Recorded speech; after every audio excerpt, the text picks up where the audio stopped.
Nanti sampai masanya, kata Nabi Sallallahu Alaihi Wasallam, sampai-sampai batu pun akan berkata, ya Abdallah, wahai hamba Allah, hadzal Yahudi, ini di belakangku khalfi ada seorang Yahudi, uqtulhu, bunuhlah dia. Satu saja yang tidak mau menunjukkan tempat Yahudi, yaitu syajaratul gharqad, pohon gharqad, bentuknya seperti pohon pinus.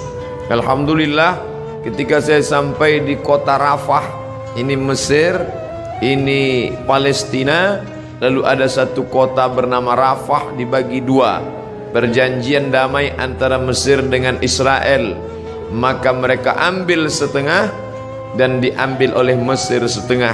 Di tengah kota ini dibuat satu garis lurus perbatasan dengan tegangan listrik, tegangan tinggi, pagar kawat, sehingga antara orang Rafah yang ada di Mesir dengan yang ada di jajahan Israel putus kontak, hanya bisa berhubungan lewat alat komunikasi, padahal mereka punya kota yang indah sebelum penjajahan Israel tahun 1946. Dari sana kita lihat hijau. Ternyata yang hijau mereka tanam itu adalah syajaratul gharqad, pohon yang memang sudah disebutkan Nabi Muhammad sallallahu alaihi wasallam. Mereka mengatakan di bawah Masjidil Aqsa ini ada tempel kuil King Solomon yang mereka agungkan, yang dalam Al-Quran kita menyebutnya Nabi Sulaiman alaihissalam mentauhidkan Allah subhanahu wa ta'ala. Anak dari Nabi Daud alaihissalam juga mentauhidkan Allah, tapi mereka merusak ajaran ini dan mereka membawa ini sebagai slogan. Oleh sebab itu ada seorang berkeluarga negaraan Perancis bernama Roger Jaraudi masuk Islam, bersyahadat, dan dia menulis buku bahwa Israel membangun negara berdasarkan mitos.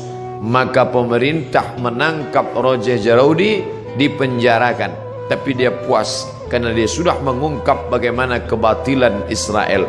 Penjajahan terbesar di atas dunia hari ini dilakukan oleh Israel. Tembok terpanjang di dunia hari ini, tembok yang dibangun oleh Israel. Sebenarnya di balik ini semua adalah Allah mau memperlihatkan kepada kita mana yang berjuang menegakkan agama Allah, mana yang diam saja. Bagi Bapak Ibu warga Jakarta yang mampu untuk berjihad, tapi tentu bukan jihad fisik, karena Israel lebih kuat daripada kita. Saya tidak ingin selesai saya tausiah khutbah tadi oleh kiai kita berapi-api, ditambah lagi ceramah Ustadz Somad, lalu selesai ini bapak-bapak mohon izin ke keluarga semuanya pergi ke Israel. Selesai ini besok kita baca koran, ada 3 warga Jakarta di Israel terbengkalai karena tidak dapat nasi uduk. Jihad yang kita lakukan bukan seperti itu. Apa yang bisa kita lakukan? Man jahaza ghazian faqad ghaza. Siapa yang sanggup mempersiapkan hartanya, ada namanya Syam Organizer, ada namanya Sahabat Al-Aqsa, cari nomor rekeningnya, kirimkan. Ada salah satu artis kita yang berangkat ke sana langsung. Mungkin dia punya finansial biaya yang luar biasa, badannya sehat, uangnya banyak, dia pergi ke sana untuk melihat langsung. Ada pula saudara kawan kita yang dengan hartanya, tolonglah, tapi andai tidak bisa, maka kiai kita melalui khutbah Jumat tadi mengajak kita berdoa, Allahumma ansur ikhwanana al-mujahidin al-mazlumina fi Palestin. Tolong saudara kami yang Allah yang teraniaya di Palestina. Orang-orang yang sekuler, liberal, iseng-iseng mulai mengetes Ustaz. Kenapa ketika dulu Abrahah datang menghancurkan Ka'bah, Allah mengirim fa arsalna alaihim tayran ababil, kami kirim tayran ababil tarmihim bihijaratin min sijil, lalu mereka ditembak dengan peluru-peluru sijil, yaitu batu-batu dari neraka. Faja'alahum ka'asfim ma'kul, lalu mereka seperti daun-daun yang dimakan ulat. Mengapa itu tidak terjadi sekarang Ustaz? Perlu kita cermati sejarahnya. Zaman itu tidak ada orang beriman, Abdul Muttalib seorang laki-laki yang soleh sendirian. Dialah yang memegang kunci Ka'bah. Abdul Muttalib punya anak Abdullah, Abdullah punya anak Muhammad sallallahu alaihi wasallam. Maka Abdul Muttalib datang membawa kunci Ka'bah. Dia serahkan kepada Allah. Di pintu itu dia berkata, inna lihadzal baiti rabban yahmih. Rumah Baitullah ini ada Rabb, pemilik, pencipta, pelindungnya. Aku tak sanggup menjaganya, ya Allah jagalah dia. Zaman itu tidak ada orang beriman, tapi hari ini 2 miliar orang beriman. Asia Tenggara saja lebih dari 1,5 miliar. Indonesia, Malaysia, Brunei Darussalam, Moro, Patani Thailand Selatan. Maka ini sudah cukup. Belum lagi dari daratan India, Pakistan, Bangladesh, Myanmar, lalu kemudian 22 negara Arab yang terpecah dari mulai Yaman sampai ke Maghribi Maroko di Afrika Utara. Umat Islam yang tersebar di Eropa, imigran dari Jerman yang sudah ada di Jerman, imigran dari Turki hampir lebih 2 juta orang. Umat Islam tersebar banyak. Ini adalah tantangan bagi umat Islam, bagaimana menolong Masjidil Aqsa yang menjadi kiblat Nabi menghadap ke Masjidil Aqsa 18 bulan lamanya. 18 bulan 17 menghadap ke arah Masjidil Aqsa sampai akhirnya turun ayat fawalli wajhaka syatral Masjidil Haram, hadapkan wajahmu ke arah Masjidil Haram. Bapak Ibu yang dimuliakan Allah, hadirin hadirat yang mendengarkan langsung maupun tidak langsung tausiah singkat ini semua menjadi teguran bagi kita. Pulang dari sholat Jumat masih bisa makan kenyang dengan anak sambil tertendum tertawa. Betapa saudara kita di sana. Saya pernah satu asrama dengan orang Palestina. Saya tanya langsung, bagaimana keadaan keluargamu di sana? Apa kata dia? Satu asrama dengan saya ketika sama-sama kuliah. Abdul Somad, seandainya mereka bunuh kami, sudah lama kami mati. Tapi mereka tidak ingin kami mati. Mereka datang ke rumah kami, mereka pecahkan tempat air, mereka buat kami kehausan setengah mati. Mereka ambil dengan senjata laras panjangnya, mereka pecahkan tempat-tempat minyak zaitun, karena mereka tahu kami tak dapat hidup tanpa zaitun. Mereka hancurkan sawah, mereka hancurkan sawah gandum, makanan pokok kami. Mereka ingin membuat kami setengah mati, tapi kami tak akan meninggalkan negeri ini sampai satu saja, ish kariman, hidup mulia, Palestina merdeka, au mut syahidan, atau mati sebagai orang yang syahid. Maka ada sesuatu yang mengerikan tapi sekaligus membanggakan. Pemerintah asing Amerika, Eropa mengadakan survei apa cita-cita anak Palestina.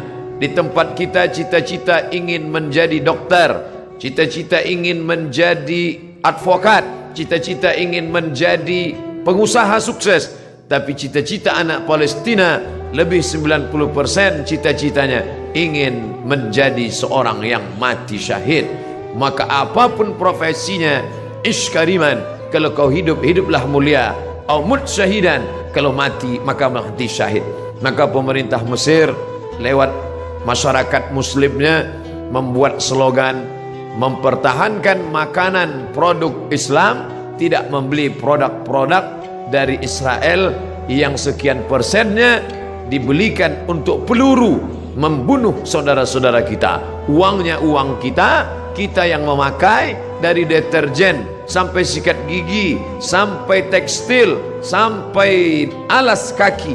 Produk Amerika dan Eropa bekerja sama dengan lembaga Israel untuk membantai saudara-saudara kita. Alhamdulillah, di negeri yang kita cintai, Republik Indonesia, kita digalakkan untuk memakai produk sendiri, negeri asli sendiri, tidak ada kaitan dengan impor dan Israel.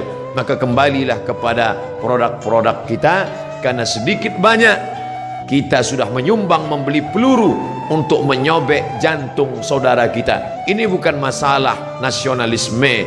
Orang yang berkata tidak ada hubungan kita dengan Palestina, itu murni hubungan konflik antara Palestina dengan Israel, maka dia tidak mengerti ajaran Islam. Kita baca Al-Quran, Subhanalladzi asra bi'abdihi laylan minal masjidil haram ilal Masjidil Aqsa. Kalau orang mengatakan itu Palestina tidak ada hubungan agama, maka Masjidil Aqsa terletak di Palestina. Kita beriman kepada Isa alaihissalam bukan sebagai anak Tuhan, tapi sebagai Rasul utusan Allah. Isa lahir di Palestina, besar di Palestina, diangkat dari Palestina. Kita beriman kepada Musa alaihissalam, ditulis namanya dalam Al-Quran. Musa lahir di Mesir dan berhijrah ke Palestina. Namanya 4 kali kita sebut. Kama sallaita ala Ibrahim wa ala ali Ibrahim, kama barakta ala Ibrahim wa ala ali Ibrahim. Ibrahim lahir dan besar di Babilonia, Irak, tapi kemudian dia hijrah ke Palestina. Nabi Ishak di Palestina, Nabi Ismail di Palestina, hijrah ke Makkah Al-Mukarramah. Nabi Musa hijrah ke Palestina, Nabi Isa lahir besar di Palestina, dan Muhammad sallallahu alaihi wasallam Isra Mi'raj ke Palestina, barulah naik ke Sidratul Muntaha. Maka hubungan kita bukan sebagai hubungan kemanusiaan, tapi hubungan yang lebih kuat. Asyhadu an la ilaha illallah wa asyhadu anna Muhammadan Rasulullah. Andai kau bukan seorang muslim, andai tak percaya kepada Muhammad untuk menyaksikan kebiadaban Israel, cukuplah sebagai manusia, tak perlu menjadi seorang muslim untuk kasihan kepada Palestina. Tidak perlu menjadi seorang mukmin untuk peduli kepada Palestina. Cukup menjadi manusia yang berakal sehat, maka sudah cukup untuk membela Palestina sebagai manusia. Oleh sebab itu sekarang bergejolak orang-orang Eropa yang tidak bertuhan, ateis, tak percaya kepada Tuhan, tapi tetap membawa bendera Palestina. Maka aneh bin ajaib kalau ada orang Islam yang setiap hari berkata asyhadu an la ilaha illallah wa asyhadu anna Muhammadar Rasulullah, tapi tak tergerak hatinya melihat apa yang diderita oleh Palestina. Dulu kita tidak bisa melihatnya, tapi sekarang nyata. Twitter, BBM, WhatsApp, Instagram, sahabat-sahabat kita berkirim tentang video. Sampai hari ini saya tidak sampai hati untuk melihat penyiksaan tentara Israel terhadap anak-anak Palestina yang tak berdosa. 14 abad yang lalu Nabi kita berpesan, kalau kalian berperang, satajiduna rijalan fis sawami', kalau ketemu pendeta-pendeta di gereja, la ta'ridu lahum, jangan ganggu pendeta. La taqtulu sabiyan murdi'a, jangan bunuh anak kecil. Wala syaikhan faniya, jangan bunuh orang tua renta. La taqiranna sajaratan, jangan potong pokok kayu. Wala nakhlan, jangan potong pohon korma. La tahdimu buyutan, jangan hancurkan rumah. Sebelum kesepakatan Jenewa, aturan perang internasional, PBB, United Nation, Nabi 14 abad yang lalu sudah melarang jangan bunuh anak kecil, perempuan tua, renta, hamil, pendeta. Mereka bukan objek perang. Tapi Israel di tahun 2017, anak-anak tak berdosa mereka pukul berdarah kepalanya. Tak sampai hati kita sampai hari ini melihat itu di video, di HP kita, dikirim sahabat kita lewat Instagram, mereka share lewat Facebook. Ada yang marah, berkecamuk dalam hatinya, tapi kita hanya memanjatkan doa. Ingat, ad-doa silahul mu'min. Anak-anak kita dudukkan sejenak, perhatikan. Mungkin kita perlihatkan di slide TV kita perlihatkan, oh anakku kau sekarang senang, bisa indah makan, jalan-jalan ke mall, bisa menikmati indahnya udara segar. Tapi coba kau lihat saudaramu di Palestina. Cara mendidik anak-anak kita bukan sekedar bercerita, tapi melihat gambar yang bisa mencerita beribu kata. Maka pikiran-pikiran negatifnya insya Allah akan hilang. Bapak Ibu yang dimuliakan Allah Subhanahu wa taala, hadirin hadirat balik yang hadir di masjid ini, adapun yang menyaksikan melalui streaming, maka kita berharap kepada Allah bersama orang-orang beriman. Kita berdoa di akhir majlis bisirril Fatihah, bertawassul kepada Rasulullah ala hadhihi niyyah al-Fatihah. A'udzu billahi minasyaitonir rajim. Bismillahirrahmanirrahim. Alhamdulillahi rabbil alamin. Arrahmanir rahim. Maliki yaumiddin. Iyyaka na'budu wa iyyaka nasta'in. Ihdinas siratal mustaqim. Siratal ladzina an'amta 'alaihim ghairil maghdubi 'alaihim waladdallin. Amin. Ya akramal akramin, wahai engkau yang maha mulia. Ya dzal jalali wal ikram, wahai engkau yang maha agung. Allahumma ansur ikhwanana al-mujahidin al-mazlumin fi Palestin. Tolong saudara-saudara kami yang sedang teraniaya di Palestina ya Allah. Allahumma dammir a'da'aka a'da'ad-din. Hancurkan musuhmu, musuh kami dan musuh agamamu ya Allah. Allahumma syattid syamlahum. Hancurkan barisan mereka. Wa farriq jam'ahum. Cerai-beraikan barisan mereka. Waj'alhum fi nuhurihim. Dekatkan mereka kepada kematian mereka. Allahumma anzilir ra'ba fi qulubihim. Tanamkan rasa takut, rasa cemas, rasa ngeri ke dalam hati mereka. Wa anzilil malaikatal muqarrabin al-mudabbarin. Turunkan malaikat-malaikat yang kau atur. Ma'ajundin min junudika ya arhamar rahimin. Bersama tentara-tentaramu di hadapan pasukan musuhmu ya Allah. Allahumma sabbit qulubana. Kokohkan hati kami ala dinik dalam agamamu. Wa ala ta'atik dalam ketaatan kepadamu. Allahumma inna na'udzubika min ilmin la yanfa'. Jauhkan kami dari ilmu yang tak bermanfaat. Wa min qalbin la yakhsha'. Dari hati yang tak khusyuk. Wa min nafsin la tashba'. Dari nafsu yang tak pernah kenyang. Wa min du'ain la yusma'. Dari doa yang tak dikabulkan. Allahumma ansur ikhwanana al-mujahidina fi kulli makan. Tolong saudara kami yang teraniaya, yang berjuang. Mereka dibakar, mereka dibunuh, mereka diusir, bukan karena harta, tapi karena lidah mereka berkata la ilaha illallah wa ashhadu anna muhammadan rasulullah. Allahumma ja'al abna'ana wa banatina min huffazil Quran. Jadikan anak-anak kami para penghafal Quran. Waj'alhu lana imaman wa nuran wa hudan wa rahmah. Jadikan Quran sebagai cahaya penerang saat gelap gulita, sebagai hidayah bagi kami ya Allah. Allahumma hadi qaumana fa innahum la ya'lamun. Saudara-saudara kami, sahabat-sahabat kami yang belum peduli, beri mereka hidayah. Mereka berbuat buruk karena mereka tidak tahu ya Allah. Rabbana atina fid dunya hasanah wa fil akhirati hasanah wa qina adzabannar. Wa sallallahu ala sayyidina wa maulana Muhammad wa ala alihi wa sahbihi wa sallam. Walhamdulillahi rabbil alamin.